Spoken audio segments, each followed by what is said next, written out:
It's Pete from Cheap Homesteading, and today we're in the garage and we are having an absolute nightmare of a day. This is my MTD 408 rear tine tiller, and it's been on the channel for a long time, but the last 2 years I haven't had my big garden up front. We've only used raised beds, and the raised beds have done great, but I just need more space, especially with the price of vegetables happening. I really need to have a bigger garden. So I decided to get the old girl up and running. And you know, cheap homesteading fashion, I wait to the last minute. And on top of it, I left it outside for 2 years, not covered up basically. It was covered up a little bit, but anyways. What happened was we were rototilling back behind the barn, and the thing was very hard to start at that time. And then I got it running and I used it, and then I just couldn't get it to run after it. And this thing is super heavy. It's been super heavy, and I could barely move it. And we covered it up, then it blew off, and the next thing you know, 2 years passed and it's sitting outside.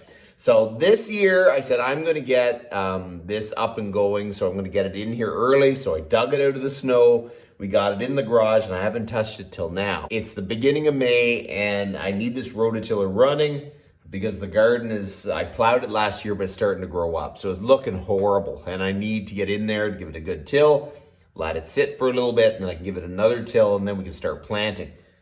So that's where we're at. So we have a tiller that has sat out for the last 2 years, and on top of it not running, the carb got gummed up. My shifter got all seized. So I'm going to show you what needs to be done, and there's still a lot to do, and that's why you never ever leave your small engine stuff outside. It's awful.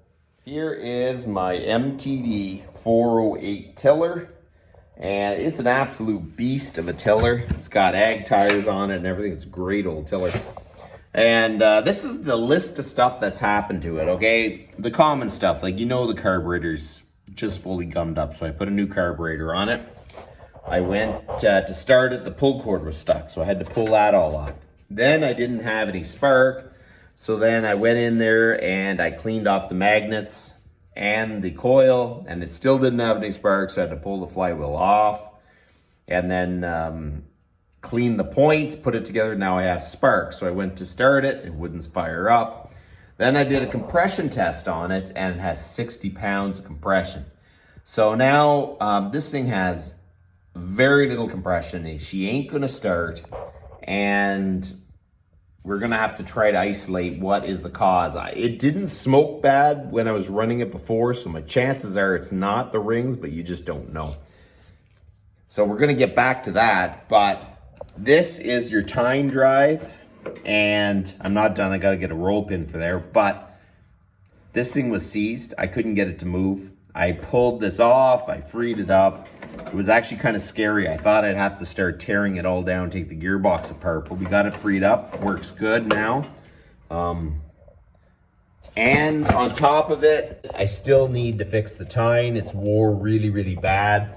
The last stretch that I used it, if you're rototilling for a while, it would eventually wear the bolt out, and then it would snap off, and this tine would come loose. So I'd fix it, put another bolt in, but it's actually wore, so we're gonna have to weld and grind that up. So needless to say, this is kind of just an update on what's gonna go on. There's gonna be a bunch of repair videos on my tiller. Sorry about all the repair videos. If you don't like repair videos, because you know what? Everything is seasonal. This is like the repair season, and then you get into the gardening season, and then the bees and all that kind of stuff. And then spring is maple syrup, cutting wood, all kinds of stuff like that. So we are deep into repair season, so it's absolutely overwhelming almost. So that's what's going to happen. There's going to be a bunch of videos to get this rototiller up and going, because I need this going in the next week so I can start rototilling the garden. So if there's something wrong with this engine, I got to get another engine. I have to do something so I can rototill my garden. So I just want to make a quick video to kind of tell you where we're at, and there's going to be a bunch of videos trying to get my rototiller up and running. So that's about enough for today. You guys have a good one.